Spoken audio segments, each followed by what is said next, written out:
Pemirsa, gempa bumi dengan kekuatan 7,4 magnitudo mengguncang Kabupaten Hualien, Taiwan. Pasca gempa, pihak Rumah Sakit Seci Taiwan segera mengaktifkan unit gawat darurat untuk warga yang terdampak gempa.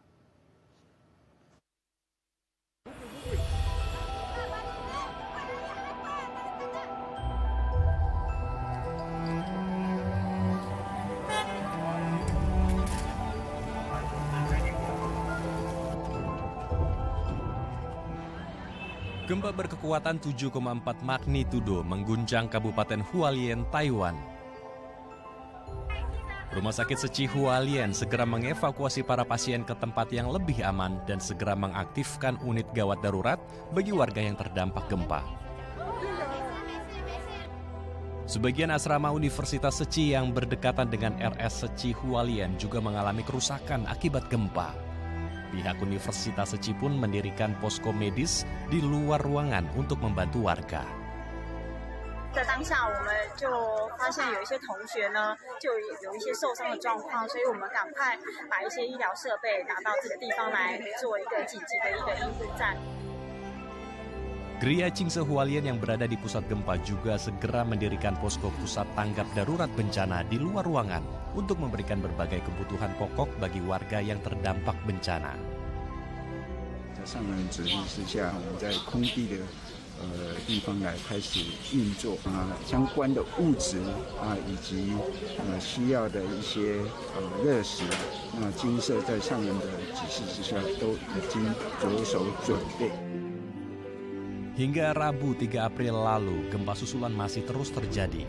Pendiri Yayasan Buddha Seci, Master Cheng Yen, mengarahkan relawan Seci untuk terus menyalurkan bantuan sembako di berbagai daerah yang terdampak gempa. Tim Liputan Daai TV.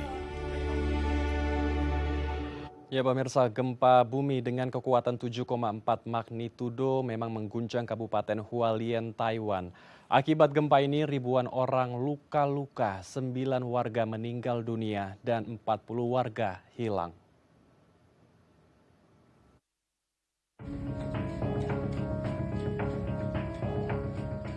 Gempa berkekuatan 7,5 magnitudo mengguncang wilayah laut yang berpusat di kota Hualien, tepatnya terletak di 18 km selatan kota Hualien, Taiwan, dan memiliki kedalaman 34,8 km. Pejabat seismologi Taipei mengatakan, gempa berkekuatan magnitudo 7,5 yang mengguncang wilayah Taiwan adalah gempa terkuat. Gempa ini berpusat di kota Hualien. Gempa Taiwan tersebut memicu peringatan terjadinya tsunami yang dikeluarkan oleh pemerintah Jepang dan Filipina. Badan Meteorologi Jepang sempat memperingatkan tsunami akan segera terjadi di pulau-pulau terpencil Jepang dekat Taiwan. Ya, untuk mengetahui kondisi terkini di Taiwan pasca gempa, kita telah tersambung langsung dengan Tony Tamsir selaku jurnalis radio Taiwan Internasional. Kita langsung sapa narasumber kita. Selamat siang Tony, apa kabar di sana? Selamat siang. Selamat siang untuk semuanya. Selamat siang, saya Tony Tamsir. Dan apa kabar untuk Bang Andrew dan juga teman-teman sekalian? Kabar kami di sini juga dalam keadaan yang baik. Kita langsung saja berdiskusi tentang pasca gempa yang terjadi di Taiwan dengan kekuatan 7,4 magnitudo. Sebelumnya kami juga mengucapkan turut prihatin dan berduka cita atas teman-teman kita, saudara-saudara kita yang tertimpa bencana gempa di sana. Sebelum kita mengetahui kondisi terkini, kami juga ingin mengetahui sebelumnya di hari kejadian, Tony, sebetulnya seperti apa suasana gempa yang saat terjadi di Taiwan dan saat itu Anda bagaimana di sana, Tony? Baik, terima kasih. Pada tanggal 3 April, yaitu hari kemarin, pukul 7:58 waktu Taiwan atau pukul 6:58 pagi waktu Indonesia bagian Barat, terjadi gempa dengan kekuatan 7,2 kemudian juga berlanjut kurang lebih sekitar hampir lebih daripada 1 menit ya. Dan karena saya berada di posisi di kota New Taipei City, sementara saya berada di lantai 9 di apartemen, dan goyangannya tersebut itu sangat kencang sekali dan bisa menjatuhkan barang ya. Jadi ini boleh dikatakan gempa yang sangat besar, dan ternyata setelah di cross check lebih lanjut, gempa kali ini merupakan gempa yang terbesar yang kedua setelah gempa yang terjadi pada tanggal 21 September 1999. Pada saat itu magnitudonya 7,3, tetapi kali ini 7,2. Jadi sangat besar, dan langsung saja Tony sendiri juga langsung mengambil handphone, siap-siap keluar dari gedung. Kemudian sambil menunggu apakah ada gempa susulan lainnya yang lebih besar, Tony sempat menyuting dan juga membuat sebuah klip, yaitu goyangan dari lampu gantung yang berada di apartemen saya. Baik. Sebelum berdiskusi lebih lanjut, kami juga ingin mengetahui apakah hingga hari ini, hingga sampai saat ini masih ada gempa susulan, dan apakah tempat Anda berada saat ini juga dalam terbilang kondisi yang aman dalam zona hijau saat ada gempa susulan, Tony? Ya, baik. Di sini hendak saya sampaikan berkenaan dengan gempa dengan kekuatan 7,2 skala Richter tersebut, jikalau di kawasan Hualien sendiri dapat dikatakan memiliki kekuatan gempa skala 6. Sementara di luar Hualien skala 5, dan saya di Taipei sendiri juga mendapatkan kondisi berada di skala 5. Skala 5 tersebut itu tidak bisa dikatakan 100% aman ya, karena sudah memang ada buktinya, banyak sekali barang-barang yang bisa berjatuhan. Ini juga menjadi sebuah pertanda bahwa gempa tersebut itu tidaklah kecil. Hanya saja mungkin yang berbeda dengan gempa sebelumnya, di mana pada tahun 1999 gempa dikategorikan besar karena mungkin dari jumlah korban jiwanya yang cukup banyak, yang lebih daripada 2.000 orang. Tetapi kali ini jumlah korban yang tewas 9 orang, dan ada seribuan, 1.050 yang luka parah dan juga ringan. Masih ada orang yang masih belum ditemukan ataupun juga kehilangan kontak. Sementara masih ada puluhan lainnya yang terjebak. Nah, kalau misalkan saja kita melihat kondisi di tempat saya dan juga di kawasan Hualien sendiri, jarak dari kota saya hingga ke kota Hualien itu 125 km. Cukup jauh, sementara gempanya sendiri terjadi berada di perairan tenggara Pulau Taiwan, dan itu masih meliputi kawasan Hualien sendiri. Jadi boleh dikatakan ini menjadi sebuah gempa di laut, tetapi dirasakan oleh pulau. Kemudian dapat dirasakan juga dengan Pulau Kinmen yang berada di sebelah barat dari Pulau Taiwan sendiri. Baik, jadi ada banyak korban yang terdampak dari bencana ini ya. Tadi ada ribuan orang luka-luka, 9 orang meninggal dunia, dan ada sekitar lebih dari 40 orang, tepatnya 48 orang ya, masih dinyatakan hilang. Ada bangunan berlantai 5 di daerah Taiwan, di Hualien tepatnya, yang juga ambruk.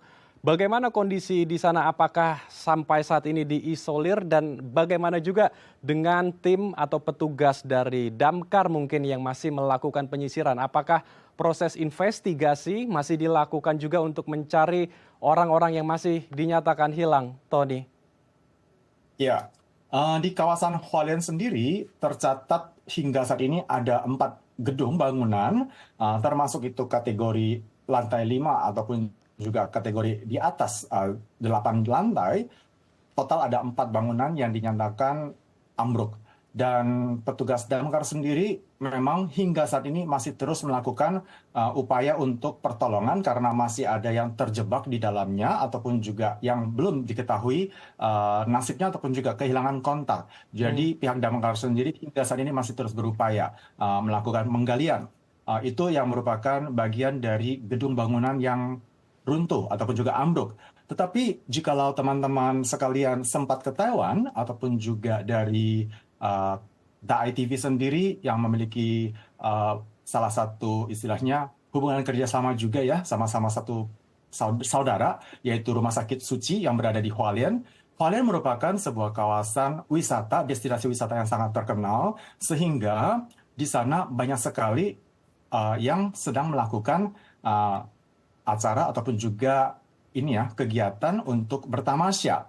Dan kawasan tersebut dinamakan kawasan Taroko ya. Daerah Taroko itu tersebut merupakan sebuah daerah wisata yang sangat terkenal sehingga hingga saat ini masih ada orang yang terjebak di dalamnya dan masih perlu dibutuhkan bantuan dari pihak damkar untuk segera mengupayakan bantuan yang mereka butuhkan. Baik, jadi proses investigasi dan penyidikan, penyisiran, pencarian orang-orang yang hilang juga masih dilakukan ya. Semoga para petugas juga diberikan kekuatan yang maksimal untuk mencari keluarga kita atau rekan-rekan kita yang saat ini masih dinyatakan hilang.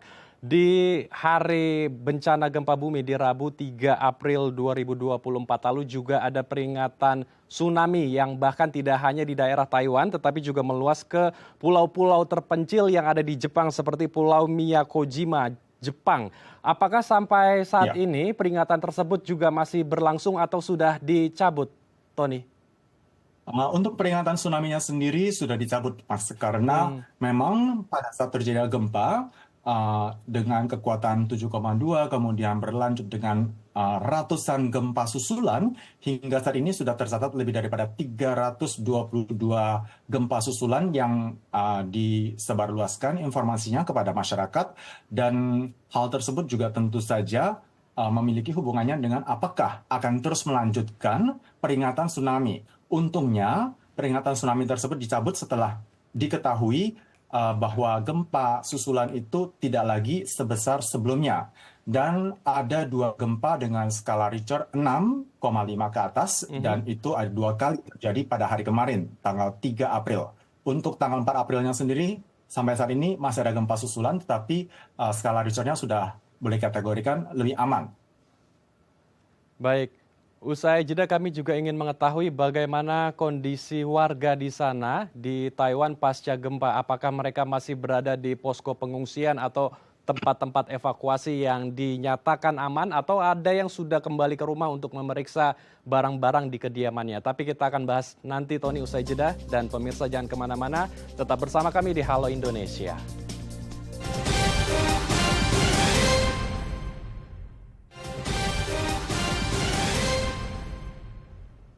Terima kasih pemirsa, Anda masih bersama kami di Halo Indonesia. Kita akan lanjutkan diskusi hangat kita bersama dengan Tony. Tony, melanjutkan pertanyaan saya di segmen sebelumnya. Bagaimana dengan kondisi warga di sana, mulai dari orang-orang yang kategori khusus ya, seperti lansia, ibu hamil, dan anak-anak. Apakah mereka ada di tempat yang aman, di tempat evakuasi, di posko pengungsian, atau sebagian besar sudah ada yang pulang ke rumahnya untuk memeriksa kondisi kediamannya, Tony? Baik, untuk kemarin setelah terjadinya gempa, memang terjadi alokasi, yaitu pengungsian terlebih dahulu untuk menghindari istilahnya bangunan yang rubuh ataupun juga yang ambruk. Tetapi pada hari ini sudah dilaporkan ada beberapa yang sudah mulai meninggalkan tempat pengungsian ataupun juga posko, dan mereka memilih untuk tinggal di rumah saudaranya, meskipun apartemen tempat tinggal mereka sebelumnya sudah ambruk. Dan itu biasanya kerap terjadi dan juga sudah biasa bagi masyarakat Taiwan untuk tidak terlampau berlama-lama di luar, khususnya di tempat seperti posko pengungsian tersebut, karena memang sangat tidak tidak nyaman mungkin ya, sehingga mereka lebih memilih ke rumah saudara yang juga berada di sekitarnya. Dan untuk orang tua serta misalkan saja lansia, kemudian juga anak-anak, untuk penanganan ini juga sudah langsung dilakukan oleh pihak pemerintah, dan ini merupakan sebuah pihak istilahnya kolaborasi ya dari pemerintah pusat, termasuk juga dengan pemerintah Kabupaten Hualien sendiri, sehingga koordinasi seperti ini dapat segera terwujud dan juga bantuan juga bisa segera tersalurkan kepada mereka yang membutuhkan. Baik, jadi warga yang terdampak sudah tinggal di rumah keluarganya yang di zona nyaman ya. Tetapi kalau yang di posko pengungsian atau tempat evakuasi, apakah masih ada warga yang tinggal di sana, Tony? Ya, masih ada ya, masih ada. Tentu saja masih ada, karena yang sempat diungsikan itu 138 keluarga ya. Jadi ini merupakan sebuah angka yang cukup banyak, karena memang ada beberapa gedung itu merupakan gedung paduan antara kantor, kemudian apartemen tempat tinggal, dan juga toko, sehingga cukup kompleks untuk gedung-gedung yang roboh tadi, dan mereka membutuhkan lokasi sementara untuk tinggal. Karena hunian mereka mungkin terdampak berat ya, rusak berat sehingga mereka tidak memiliki hunian yang tepat untuk ditinggali dan tinggal di tempat posko pengungsian. Kalau mereka tinggal di tempat posko pengungsian atau tempat evakuasi, apakah mereka juga mendapatkan kebutuhan logistik, kebutuhan sehari-hari, makanan yang cukup untuk mereka di sana, Tony? Ya, untuk logistik sendiri sudah segera tersalurkan dari pihak pemerintah pusat ataupun juga dari beberapa organisasi NGO di Taiwan sendiri yang sudah langsung turun ke lapangan. Termasuk juga untuk Bunda Susinya sendiri juga segera membuka posko dan juga memberikan bantuan kepada warga di sekitarnya. Ini merupakan sebuah hal yang kerap dapat terlihat pada saat gempa melanda di Taiwan. Dan Taiwan sendiri merupakan tempat yang kerap diserang oleh gempa karena Taiwan berada di bagian patahan. Lempengan patahan antara lempengan Filipina dengan lempengan Eurasia. Sehingga setiap kali terjadinya gesekan di bawah tanah, di bawah bumi, maka yang berada di atas, misalkan saja Taiwan, itu akan mengalami gempa. Baik, jadi ada dukungan bantuan yang diberikan dari pihak pemerintah dan NGO, salah satunya adalah dari Yayasan Buddha Seci ya di sana. Kalau untuk Benar. bantuan yang paling diperlukan, yang paling dibutuhkan di sana apa saja? Biar orang yang bisa menyaksikan tayangan kita hari ini, diskusi kita hari ini juga bisa menyalurkan bantuannya untuk keluarga atau teman-teman kita yang berada di Taiwan.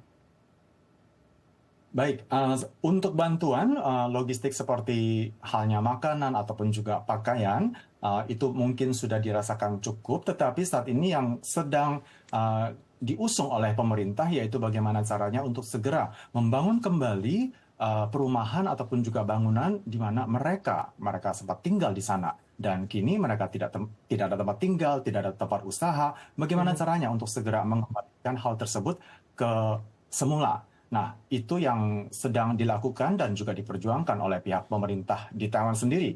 Oleh sebab itu juga berbagai kebijakan segera diluncurkan, misalkan saja kebijakan berkenaan dengan masalah dana subsidi bagi mereka yang membutuhkannya. Kemudian juga adanya pemotongan pajak, tidak lagi dihitung pajak, kemudian juga ada pengalihan ataupun juga transfer dana dari pihak pemerintah pusat kepada pihak pemerintah kabupaten di Hualien yang sebesar 300 juta dolar Taiwan untuk memberikan bantuan membangun kembali rumah mereka. Jadi bantuan himpunan dana ya untuk membangun hunian mereka itu yang paling dibutuhkan untuk keluarga kita dan teman-teman kita yang ada di Taiwan. Baik, Ya. untuk skemanya sendiri, bantuan dari sisi kesehatan, apakah di sana sudah juga berlangsung pada saat hari kejadian di hari Rabu hingga saat ini? Bagaimana pula dengan sistem pelayanan kesehatannya? Apakah kalau di posko-posko pengungsian atau tempat evakuasi ada tim dari medis khusus sendiri yang menangani keluarga kita di sana? Oke. Untuk mereka yang terkena dampak gempa kali ini, kemudian juga menjadi korban, baik itu luka berat ataupun juga ringan, mereka bisa segera menghubungi posko ataupun juga rumah sakit yang berada di sekitar. Dan juga saya juga melihat adanya penggelaran posko ataupun juga seperti ini ya, pelayanan berjalan ya, yang dilakukan oleh rumah sakit setempat, sehingga bisa segera memberikan bala bantuan. Seperti yang tadi saya katakan di depan, bahwa di Hualien sendiri merupakan kawasan destinasi.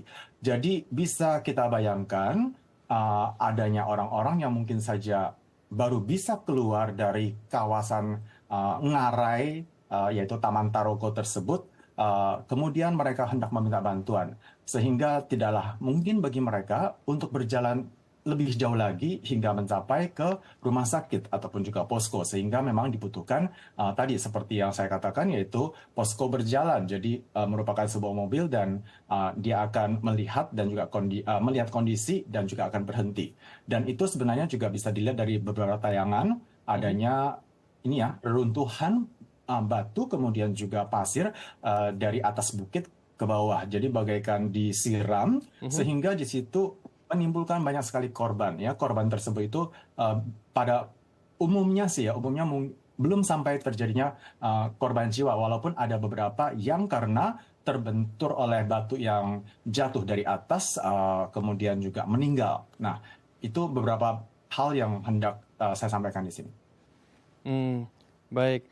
Kalau untuk dari warga sendiri yang tinggal di sana, bagaimana? Apakah sudah mulai ada kegiatan atau aktivitas, atau justru pemerintah menyarankan warga untuk tetap berada di kediamannya yang tentunya di zona hijau, yang mana zona tersebut tidak berisiko dari gempa, atau sudah ada beberapa aktivitas yang mulai terlihat, Tony? Ya, kebetulan saja hari ini merupakan hari libur Festival Cengbeng di Taiwan sendiri. Sehingga mulai dari hari Kamis, Jumat, Sabtu, Minggu itu merupakan hari libur. Ada sebagian masyarakat yang menggunakan kesempatan libur ini untuk misalkan saja ke luar negeri ataupun juga jalan-jalan, dan termasuk juga kawasan Hualien yang awalnya merupakan destinasi wisata, mungkin ada yang segera membatalkan.